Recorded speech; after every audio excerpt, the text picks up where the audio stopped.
Fala pessoal, tudo bem? Eu sou o Caio Fleury. Hoje eu vou falar sobre os incríveis efeitos do jejum na produção do hormônio de crescimento e hormônios como a testosterona, a insulina, leptina, também seus efeitos renovadores nas células, seu efeito de rejuvenescimento e os efeitos óbvios no controle da glicemia.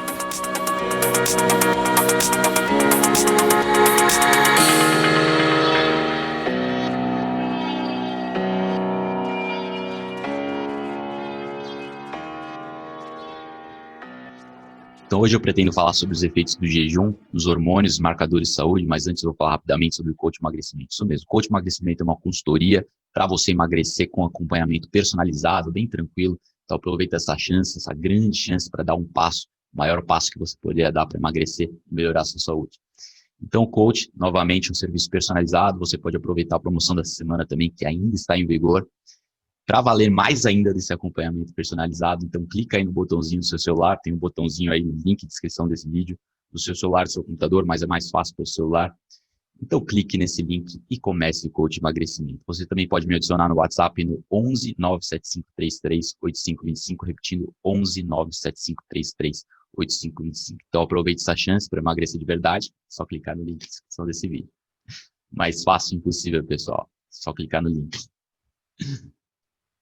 Então vamos lá, vamos falar sobre jejum, hormônio de crescimento, leptina, que é o hormônio da saciedade muito importante, cortisol, que é o hormônio do estresse, e a testosterona, que é o hormônio do crescimento muscular. Então vou começar com o GH, o hormônio de crescimento, porque realmente o GH, o seu aumento é muito preponderante com o jejum, e quanto mais longo, maior a duração, maior o seu efeito. Então é proporcional ao quanto você faz jejum, pode chegar a uma produção de 1000%, né, aumentar em 10 vezes sua produção de GH em jejum de 24 horas ou mais. Quanto mais longo, melhor. Por isso que você também não pode perder o jejum de longa duração, né? Não só fazer o jejum de curta duração. Esse aumento aí é bem consistente e garante a perda de gordura elevada e também um anabolismo enquanto você faz jejum. Já vou falar um pouco mais sobre isso, mas basicamente impede que você perca músculo durante o jejum. Tem gente que pensa que você vai perder músculo no jejum, mas não é verdade. Se não houver um déficit calórico a longo prazo, não vai haver perda de músculo, tá bom? Se você continuar treinando, obviamente, é claro. Vou mostrar um gráfico aqui para vocês, ó, isso que acontece quando você está no estado de jejum de 24 horas. Você tem picos de hormônio de crescimento ao longo do dia, enquanto ao longo do dia, sem jejum, os picos são menores e menos frequentes. Então a diferença é bem notável com o jejum intermitente, o jejum de 24 horas. Agora, o que é hormônio de crescimento? Você deve estar perguntando. Muita gente não sabe, né? Quais são suas principais funções. É basicamente, em primeiro lugar, a síntese proteica das células. Então, um hormônio muito rejuvenescedor, é o chamado hormônio da juventude, porque ele faz as células se renovarem, né? As células se curarem. Então, quando você tem artrite, artrose, problemas das articulações, vai ajudar a renovar as células. Aonde precisar, vai renovar. Se você tem um machucado, a pele, o cabelo, porque aumenta a síntese proteica das células, né? Então, o hormônio de crescimento aumenta o transporte de aminoácidos através das membranas celulares, basicamente, dessa síntese de proteína. Então, naturalmente, tem uma formação de RNA, né, e os ribossomos no interior das células, né, aí está a síntese de proteína. A síntese de proteína ocorre no RNA, nos ribossomos no interior das células. Então, crescimento, reparo e renovação dos tecidos são os efeitos garantidos do hormônio de crescimento. E, além de tudo, ele emagrece, é claro. Ele queima muita gordura. Também por isso que você quer estimulá-lo. Então, aumenta a utilização de gordura pelas células para aumentar a produção de energia. Então, de outra forma de explicar isso é que ele aumenta a mobilização de ácidos graxos do tecido adiposo. Então, faz que a queima de gordura ocorra, a lipólise. Então, todos esses ácidos graxos vão estar livres na corrente sanguínea para ser utilizado como energia. Vai sair a sua gordura, vai deixar de ficar estocada e vai ser usada como energia. E assim também melhora a performance. Mas, na verdade, o motivo de melhorar a performance é porque tem um efeito poupador de glicose no organismo. Então, o glicogênio muscular é poupado com o hormônio de crescimento. Esse é um efeito do jejum. Então, vamos falar sobre o efeito da leptina no jejum também, que é outro hormônio super importante, o hormônio da queima de gordura, da saciedade. A leptina é proporcional aos níveis de gordura. Então, você tem sensores no tecido adiposo, de leptina, e no hipotálamo, na parte do cérebro que controla a fome e o apetite. Então, quanto mais alto o seu nível de leptina, mais saciedade você tende a ter. Só tem um problema com isso. Assim como a insulina aumenta quando você come carboidrato, a leptina pode aumentar demais. Quando ela aumenta demais, você cria um quadro de resistência à leptina, assim como você pode criar um quadro de resistência à insulina. E em ambos os casos, essa resistência é patológica, porque no caso da resistência à leptina, você precisa de cada vez níveis mais altos de alimento de leptina para ter o mesmo efeito de saciedade que antes. Então, a mesma coisa, resistência à insulina, você precisa produzir mais insulina cada vez mais para entregar energia para suas células, porque suas células estão em estado comprometido. Elas não conseguem receber a glicose das células, então elas estão resistentes à insulina, por isso que você precisa de mais insulina. O diabético precisa estar consumindo, tá injetando insulina e consumindo carboidrato para conseguir utilizar a glicose. É claro que essa solução é errada, é a solução de curto prazo, a solução de longo prazo é você reduzir os níveis de insulina para entrar no metabolismo de gordura, de queima de cetose. Assim você consegue restabelecer a saúde das células. E da mesma forma, a resistência à leptina age de forma similar, né? Permite que você impossibilita você sentir saciedade com os níveis adequados de alimento. Então você precisa cada vez mais alimentos, cada vez mais leptina para estar produzindo o mesmo nível de saciedade. Portanto, resistência à leptina não é o que você deseja, por isso que a sensibilidade à insulina e a sensibilidade à leptina é importante. E tudo isso você alcança com uma dieta saudável, óbvio. Então você tem, para esses efeitos, 2 estudos, né, com Ramadã, um estudo com o jejum dos muçulmanos. E o jejum é utilizado por religiões diversas no mundo inteiro, o cristianismo, o hinduísmo, o budismo, porque é uma prática milenar, né? Assim como eu falo bastante das sociedades primitivas que fazem jejum espontaneamente, naturalmente, faz parte da vida deles, porque eles tinham que caçar o alimento e, naturalmente, ficavam algumas horas sem comer e ainda fazendo exercício. Era óbvio de baixa intensidade.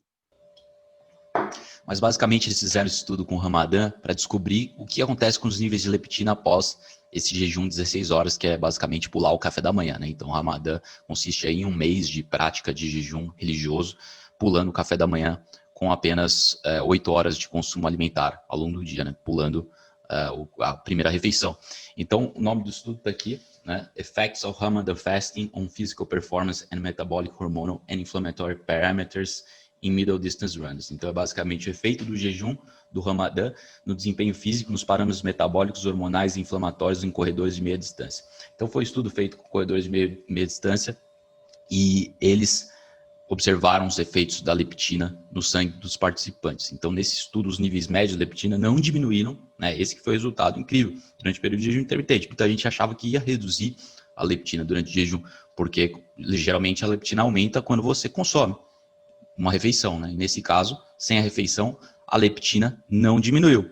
De fato, ela aumentou, ligeiramente, mas aumentou. Então, isso realmente pode ocorrer sem aumento de peso corporal e ganho de gordura. Então, essa foi a sacada do estudo, né? Sem aumento da circunferência, sem o ganho de gordura, houve um aumento da leptina. Então, nem sempre a leptina está associada ao consumo alimentar, mas geralmente sim, né? Como eu falei, quando você consome um alimento, você sente a saciedade proporcionada pela leptina, que tem os receptores no hipotálamo e no tecido de gordura do corpo.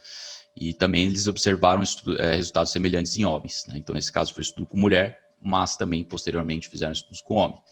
Então, acontece exatamente isso que eu falei, né? O jejum não é representativo do que acontece com os níveis de leptina, né? Então, embora os níveis de leptina possam cair durante o jejum real, o efeito geral, né, geralmente é a manutenção dos níveis de leptina, mesmo com o jejum. Então, uma dieta saudável proporciona estabilidade de leptina e é isso que você quer. Agora, o jejum intermitente combinado com treinamento de resistência, de treinamento de força, é a melhor combinação que você pode imaginar, como eu sempre falo. Treinamento de força é ou musculação, crossfit, ou qualquer exercício que envolva explosão, como futebol, treino de rugby, luta, tênis, enfim, qualquer esporte que tenha explosão, mas a musculação é a forma que você pode isolar seus músculos e trabalhá-los de forma mais consistente, de modo que favoreça mais a hipertrofia. Por isso que o jejum combinado com a musculação é perfeito. Essa combinação que você ganha músculo e ativa os efeitos do jejum, como os efeitos autofágicos de renovação celular que eu falei lá no começo. Então, o jejum proporciona uma série de efeitos positivos no corpo e a combinação com o treino de resistência é otimiza ainda mais os efeitos hormonais do jejum. Então, jejum na testosterona, jejum no hormônio de crescimento, que eu falei para vocês que ia falar bastante. Então, tem um mito muito comum é que o jejum impede o crescimento muscular ao diminuir os níveis de testosterona. Então, realmente, esse é um mito, porque só em casos de restrição calórica severa em que a testosterona começa a baixar. Então, jejum de curto prazo, médio prazo, 24, 48 horas,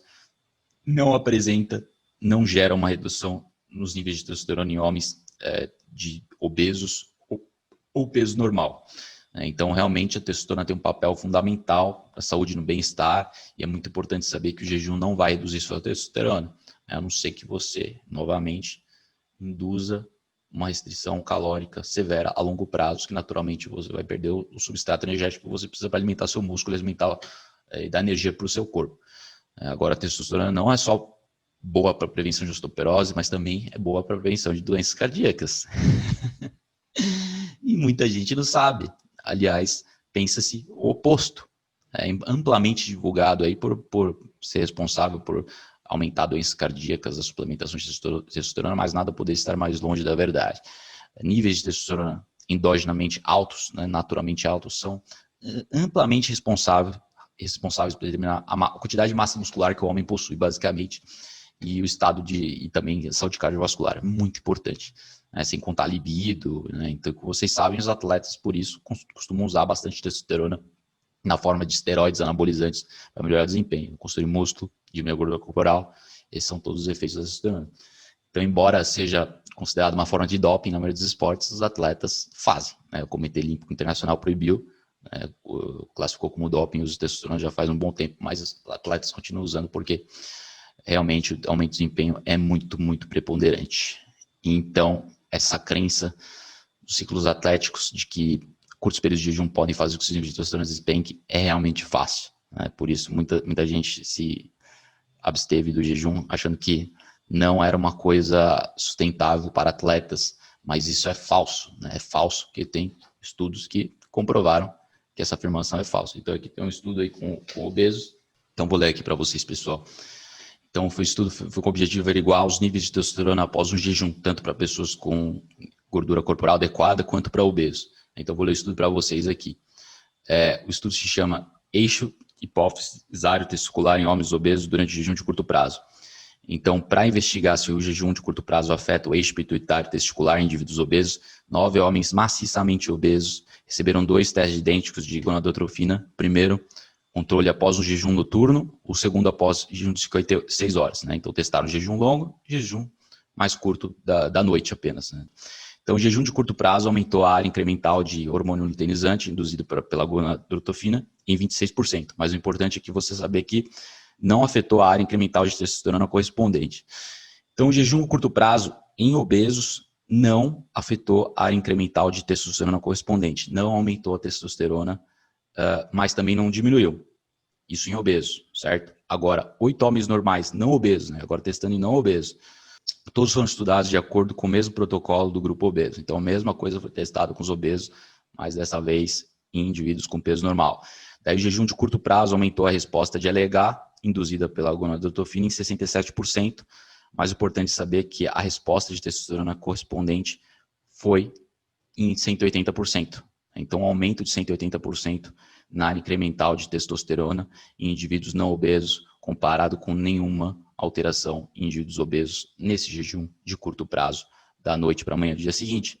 Então, obviamente, os resultados implicam que a privação de alimento afeta o eixo pituitário testicular de maneira diferente entre homens obesos e não obesos. Então, exatamente isso que o estudo está mostrando. Deixa eu voltar aqui.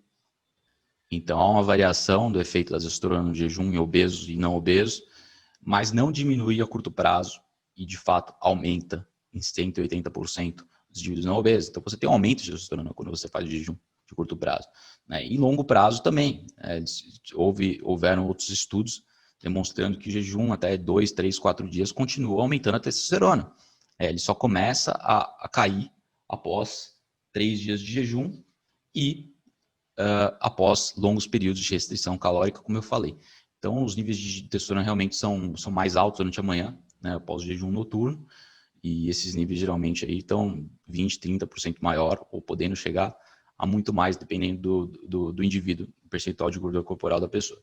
Então, tem vários estudos com a testosterona, né? Então, eu estudo aqui com a testosterona e o jejum mais longo, uma queda incremental no nível de testosterona ao longo de 9 dias de jejum. Ele vai caindo, os primeiros dias a queda é muito pequena, né? E após 9 dias com a realimentação, isso é importante. Importante que na realimentação a testosterona ela volta, tem efeito de rebound. Então, é um efeito rebote no aumento da testosterona que compensa toda essa queda que você tem aí após 3 dias de jejum.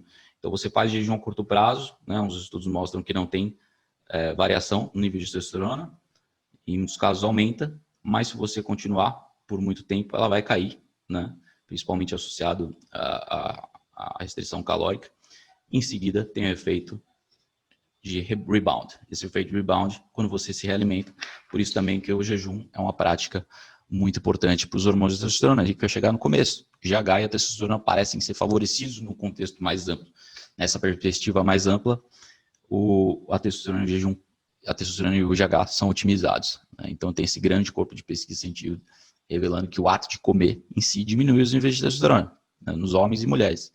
Então você tem um declínio sério nos níveis de testosterona, muitas vezes de quase 30% quando você realimenta, quando você se alimenta. Então é importante vocês saberem nessa perspectiva mais ampla que o corpo de pesquisas revelam que o próprio ato de comer diminui os níveis de testosterona. Por isso que eu falei, o jejum, curto prazo, ele aumenta a testosterona, daí quando vai passando os dias, passa de 2, 3 dias, ele começa a reduzir gradualmente, daí esse tem efeito de rechicotear, esse rebound effect, depois que você se alimenta após vários dias de jejum. Então a linha de base, o efeito da testosterona fica mais alto que a linha de base. Então, você acaba favorecendo a testosterona a longo prazo. Por isso que essa perspectiva mais ampla é importante. Muitas vezes deixar de lado, né, quando você enxerga estudos individualmente. Então, sempre temos que olhar a imagem como um todo, o quadro todo. Então, quando os estudos mostram que quando você se alimenta, come uma refeição, a testosterona cai. Né? Por isso que você comparando aí indivíduos não obesos, quando eles fazem o jejum, a testosterona está mais alta, da noite para o dia. Entendeu? Quando você come, ela diminui. Ela só começa a cair com o tempo. Conforme o jejum vai ficando mais longo, ela começa a cair, repetindo. Mas eles fizeram também outro experimento super interessante, né, com jejum de 12, 14 horas.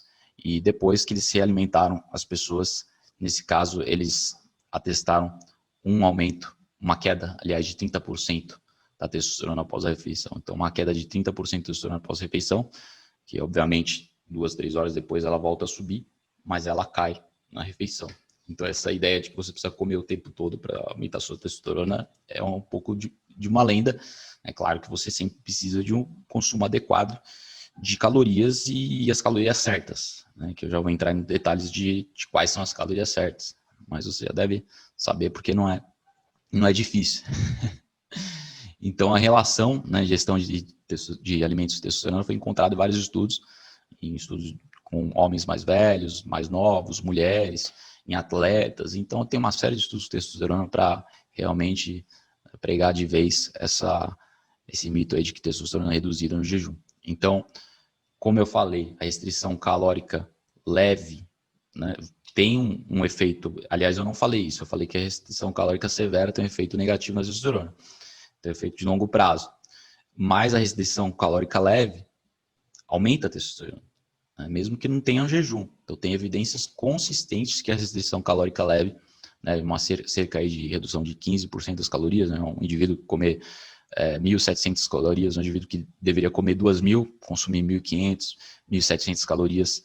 Nesse caso, você vai ter um aumento de testosterona em homens saudáveis e também em mulheres.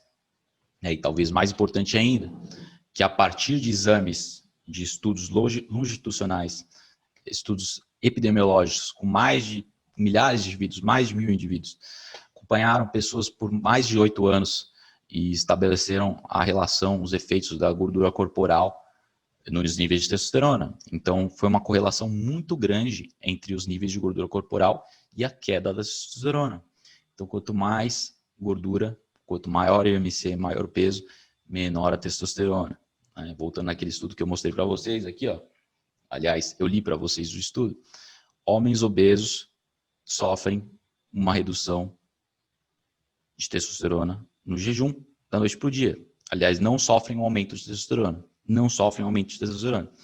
Enquanto os indivíduos atléticos e os mais de peso mais baixo, correspondentemente, têm um aumento de testosterona. Então, é muito importante diferenciar, tá bom?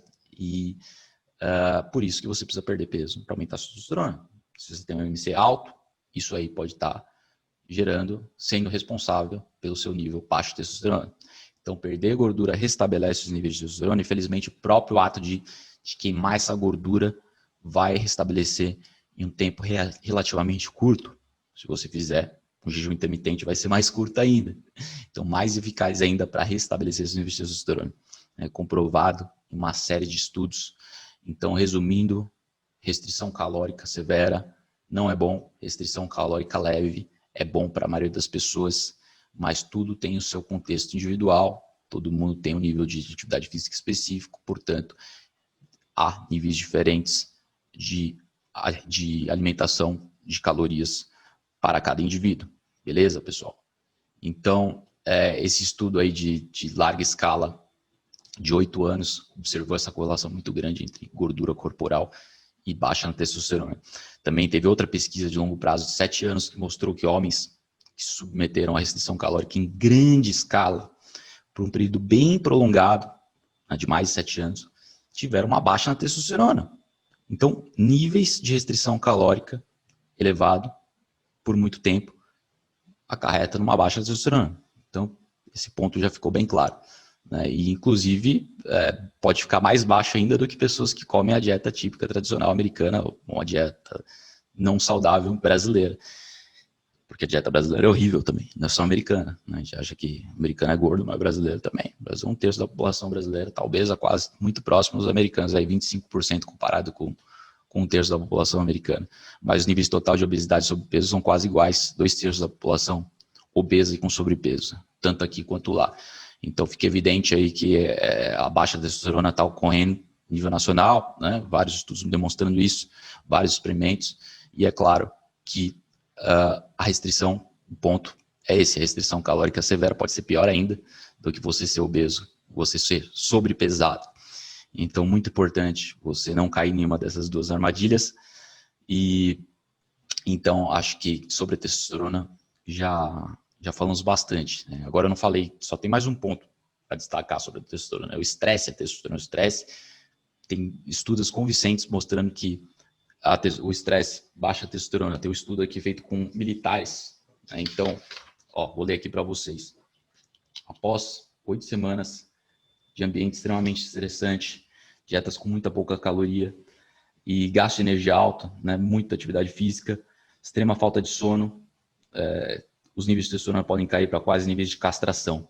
Então, testosterona pode cair para níveis de castração quase, com estresse elevado, pouco sono, bastante atividade física e poucas calorias. No entanto, uma leve realimentação pode restaurar rapidamente os níveis de testosterona. Então, é fácil de acabar com isso. Basta você dormir, se alimentar bem, que acabou. A testosterona volta ao normal. Então, 8 semanas de ambiente estressante foi suficiente para reduzir os níveis de testosterona a níveis de castração nos militares. Então, fica bem claro aí os efeitos deletérios da privação de sono e de estresse na testosterona. Então, condições extremas, fique longe, durma bem todo dia, descanse e tenha. Então, vou mudar de assunto, mas só reiterar, o estudo feito com homens que jejuaram por 9 dias, né? Eles viram seu declínio constante nos níveis de testosterona, que se tornou significativo a partir do 9º dia. Então, o declínio de testosterona só se tornou significativo a partir do 9º dia. Teve esse efeito de rebote enorme. Então, você tem bastante chão pela frente. Você pode fazer o jejum aí por vários dias sem ter uma queda significativa, né? Como eu falei, a partir do 3º dia em diante, a queda começa a ser significativa, mas o efeito rebote excede as expectativas, tornando o efeito global do jejum na testosterona positivo. Então, muito importante, porque esses homens eles foram autorizados a comer 1.500 calorias por dia. Né? Então, eles não excederam seus níveis originais dos 5 dias após o final. Então, isso é muito importante. Agora, me pergunto constantemente sobre os estudos que demonstram que o café da manhã, pular o café da manhã, fazer o jejum de manhã, aumenta os níveis de fome ao longo do dia. Então, vou elucidar essa questão aí, porque há fatores de conflito no esquema, mas resumindo para você, você não precisa se preocupar com isso, porque esse aumento que você dá da fome não compensa a falta de calorias que você obteve com o jejum de manhã. Então, o jejum está acarretando, está levando a um déficit calórico, que você está deixando de comer as 400 calorias que você comeria de manhã, e esse aumento de fome não vai compensar. O indivíduo pode comer 100, 200 calorias a mais ao longo do dia, mas não vai consumir as 400, 500 calorias que ele deixou de consumir no café da manhã. Então, esse é um ponto muito importante. O jejum de manhã, embora aumente a fome, ao longo do dia levemente não compensa, e, portanto, é uma alternativa eficaz para o emagrecimento. É uma prática muito, muito eficiente no emagrecimento. Então, é realmente promovido como saudável por aqueles que conhecem, né? E promovido como algo não saudável por aqueles que não conhecem. Então, eles usam esses estudos de forma redundante, reducionista, e ficam focados no ponto que o jejum aumenta a fome sem enxergar a imagem como um todo, que é muito importante. Entendeu? Então, tem esses fatores de conflito. Também, o fator de conflito notável é o fato de pessoas com MC alto, nos estudos epidemiológicos, geralmente pulam o café da manhã. Então, o que eu quero dizer com isso? Que os estudos epidemiológicos que muitos dos críticos de jejum apontam como apontando como prova de que o jejum é ruim no emagrecimento, são estudos epidemiológicos com baixa validade científica, em primeiro lugar, porque estudo epidemiológico, por definição, é um estudo em população que tem várias variáveis de conflito que não provam nada. O que prova são estudos clínicos randomizados, né? Um ambiente clínico controlado, beleza? Então, pessoas com MC alto, geralmente, pessoas que fazem jejum nos estudos epidemiológicos, geralmente têm MC alto. Daí essa correlação, que não significa casualidade, é apontado como prova, mas não é. Então, já fique ligado com isso, porque realmente você vai escutar na mídia o tempo todo, pessoas falando, jejum não emagrece, apontando aí para esses estudos falhos epidemiológicos, vai falar, o jejum aumenta a fome, sem perceber que o jejum, ele acarreta numa perda de peso, uma diminuição do consumo calórico, mesmo com o aumento da fome ao longo do dia. Então, tem que enxergar, quebra-cabeça, o quadro como um todo. Tá bom? Então, depois de revisar toda a literatura aí, 12 anos lendo sobre jejum, uma coisa ficou surpreendentemente clara para mim, que a quantidade de comida que você ingere no café da manhã está fortemente relacionada à sua ingestão diária geral. Então, pule o café da manhã naturalmente, assim você reduz suas calorias ao longo do dia. Tá bom? Tem dezenas e dezenas de estudos demonstrando isso. Pessoas que pulam o café da manhã tentam compensar um pouco no final do dia, no almoço, na janta, mas não compensa o suficiente. Tá bom, pessoal? Reiterei bastante, enfatizei e salientei bastante todos esses pontos aí. Então, à primeira vista, né, isso pode parecer um fato negativo, mas numa avaliação mais criteriosa, em segunda instância, prova-se o oposto, tá certo? Prova-se o oposto. Então, outra coisa, glicose elevada. Então, o problema, quando a gente come muito, é o excesso de glicose. Então, o que o jejum faz com a glicose? O jejum reduz dramaticamente a sua glicose. Então, reduz o estresse oxidativo gerado pelos produtos finais de glicação avançada, que são o estresse oxidativo, os radicais livres criados a partir da glicose. Então, a glicose danifica os tecidos, faz você que tenha catarata, perda de audição, né, toda a glicemia alta e constante, crônica ao longo da vida. Então, é muito importante manter a hemoglobina glicada controlada, a glicemia em jejum controlada, tudo isso ao longo da vida vai pagar dividendos. Né? Então, pesquisas clínicas aí mostram que dar glicose elevada para os animais leva a uma diminuição nos níveis de antioxidantes internos, aumenta o estresse oxidativo no fígado, aumenta a mTOR, diminui a autofagia, então reduz a renovação celular associada com jejum, prevenção de calorias, aumenta a inflamação, que é a chave de todas as doenças, é a matéria-prima das doenças, da oxidação dos lipídios nas artérias, então faz os macrófagos do sistema imune atacar as suas artérias quando você tem glicose elevada. Os seus antioxidantes são internos, são desajustados. Então, você precisa do cetose para reduzir a inflamação e ativar as vias internas antioxidantes. NADPH, né, a proporção NADPH para NADP. Então, estudos demonstram que infusão de carboidrato gera danos oxidativos nas artérias na hora. Então, na hora. Né? Mas, felizmente, o período de jejum de 18 horas consegue mitigar muitos desses efeitos danosos. Portanto, não se preocupe se você comer bastante glicose no seu dia lixo, né? Uma vez na semana você pedir glicose, contanto que você faça o jejum. Faça o jejum diário, faça o jejum de 24 horas uma vez na semana, como eu sempre falo. Faça o fasting mimicking diet do Dr. Walter Longo, qual consiste aí uma redução calórica por 5 dias seguidos, ou um jejum de 2 dias, 3 dias. Eu fiz o jejum anteontem por 28 horas, comi uma refeição aí de 500, 600 calorias, depois fiquei mais 7 horas de jejum. Né? Então, aí um jejum de 28 horas seguido por mais um jejum curto. E eu faço isso de forma regular, recomendo pelo menos uma vez na semana, um jejum de 24 horas, um jejum mais longo, uma vez ao mês, uma vez por bimestre. Então, bimestralmente, você pode fazer um jejum de 2 dias ou mais. Tem gente que aguenta fazer 3, 4, 5 dias, tem gente que aguenta fazer 7, mas cada um tem uma tolerância e um nível de desafio, né? Questão de se desafiar e ir a fundo. Não é todo mundo que tem essa capacidade. Mas o efeito na queima de gordura do jejum é extremamente potente, né? O aumento da lipólise, que é a liberação dos ácidos graxos na corrente sanguínea, vai ser liberado para ser queimado como combustível pelos músculos e pelos órgãos. Então, toda a gordura estocada, toda a energia estocada vai ser liberada para ser usada. Então, tudo vai ser usado. Então, basicamente, tem uma série de etapas que permitem que esses ácidos graxos liberados aí do tecido adiposo sejam utilizados pelo músculo e queimados nas mitocôndrias. Então, as mitocôndrias vão oxidar por meio do processo aí de beta-oxidação. Né? Etapa final de queima de gordura, você vai queimar a gordura como energia. Vai ser liberado das células de gordura para o sangue na forma de ácidos graxos para em seguida ser queimado.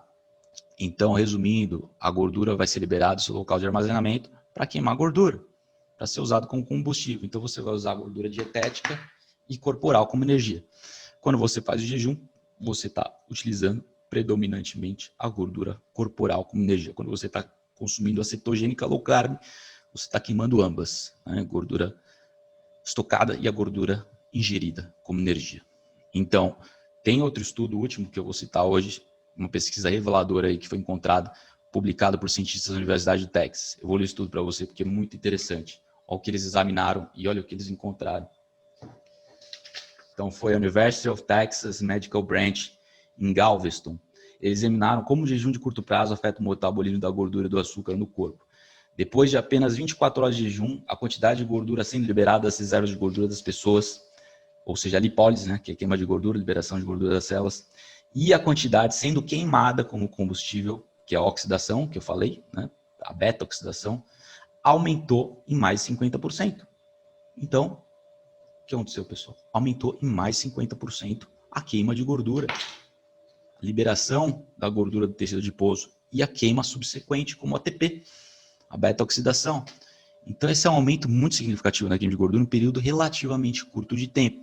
Eu tenho até um gráfico, aqui, ó, 50% do aumento de plasma dos ácidos graxos acontecem em 24 horas de jejum apenas. Então, 24 horas de jejum, você tem 50% do aumento de queima de gordura.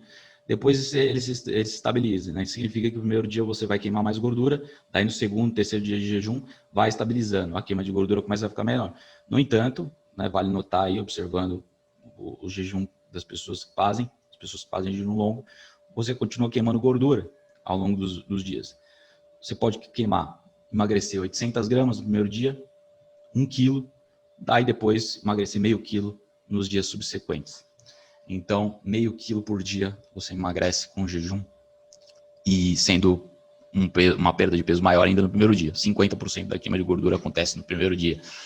Então, muito, muito importante fazer o jejum de 24 horas. Só de fazer o 24 horas, que é o mais fácil de todos praticamente, você tem 50% de aumento na lipólise e na oxidação de gordura, tá bom? Então, nosso corpo não queima músculo, né? Isso é outro detalhe muito importante. As pessoas acham que o jejum vai fazer o corpo catabolizar, né? Vai utilizar o músculo como energia, mas nada poderia estar mais longe da verdade, porque voltando ao ponto do hormônio de crescimento que eu falei no começo, o hormônio de crescimento aumenta para impedir a queima de músculo, para impedir o catabolismo, para favorecer a síntese de proteína, que vai proporcionar a hipertrofia. Então, se você treinar em jejum, você vai ter o efeito de ganho de massa muscular, não de perda. Então, o músculo não é utilizado com energia, mas sim a gordura. O que acontece é que o músculo começa a queimar gordura como energia. Você entra na cetose, seja através de jejum ou dieta cetogênica, o músculo deixa de queimar a glicose, né? Ele, na verdade, não deixa de queimar a glicose, mas ele aprende a queimar gordura como energia. Então você começa a queimar mais gordura no músculo como energia. O corpo vira uma máquina de queimar gordura, basicamente. Esse é o processo de cetoadaptação, adaptação à queima de gordura. Tá certo, pessoal? E o jejum reduz dramaticamente sua insulina, né? Em pesquisas realizadas aí com pessoas que jejuaram mais de 72 horas, os níveis de insulina no plasma caem drasticamente, atingindo níveis bem inferiores aos níveis iniciais. Então, o que é ainda mais impressionante, né, isso tudo que eu vou mostrar para você, que 70% da redução de insulina acontece nas primeiras 24 horas. Então, assim como 50% da queima de gordura acontece nas primeiras 24 horas de jejum, você tem 70% da redução de insulina nas primeiras 24 horas. Então, aqui, ó, plasma insulin levels, níveis plasma de insulina. Tem uma redução aí de 70% nas primeiras 24 horas. Depois de 24 horas, os níveis se estabilizam. E a queda de insulina vai se tornando mais lenta, porém contínua. Só que é importante você saber isso. Primeiras 24 horas, a queda da insulina é mais dramática, por isso seus efeitos são impressionantes. É muito importante você fazer 24 horas uma vez na semana, repetindo. Então, os efeitos são dramáticos e restrição de proteína a longo prazo é péssimo. Né? Por isso que, voltando à questão do músculo, você tem que ter quantidades adequadas de consumo proteico. Para quando você fizer o jejum, consumo proteico e calórico. Para quando fizer o jejum, você já tem uma reserva muscular. Não que você perca o músculo, mas você vai deixar de comer. Quando você deixa de comer, você deixa de proteínas. Então é importante que você tenha um consumo adequado de proteínas ao longo da semana para quando você fizer o jejum, o corpo, né, ter reserva muscular e você aumentar o hormônio de crescimento e manter os benefícios e manter a massa muscular durante o jejum, tá bom? Então, como eu falei, restrição calórica severa, baixa testosterona. Então, você tem que consumir proteínas. Outro ponto importante é que a restrição calórica, em meio a um consumo proteico alto, impede a queda de testosterona. Então, se você tiver uma redução calórica, ainda depende do que você está consumindo. Se você comer abundantemente proteínas, que mesmo na restrição calórica você vai ter mais músculo, mais testosterona. Então, sempre quando for fazer restrição calórica para emagrecer, faça com quantidades adequadas de proteína, tá bom? Agora, GH, só para concluir, porque eu poderia ficar falando mais tempo sobre GH, você aumenta ele em 4 vezes quando você está dormindo. Então, é um hormônio que tem um pico, alcança o pico durante a noite. Então, você, no jejum, consegue aumentar em 10 vezes. Jejum de 4 horas. Jejum de 2 dias, 3 dias, você vai aumentando 1.500%, 2.000%. Então, um aumento dramático no GH, muito maior do que o aumento de 3 vezes ao longo da noite.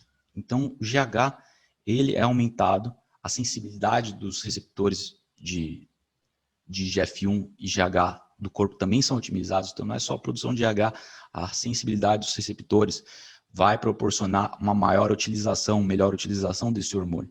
Então, assim, todo o corpo, todos os processos do corpo são refinados.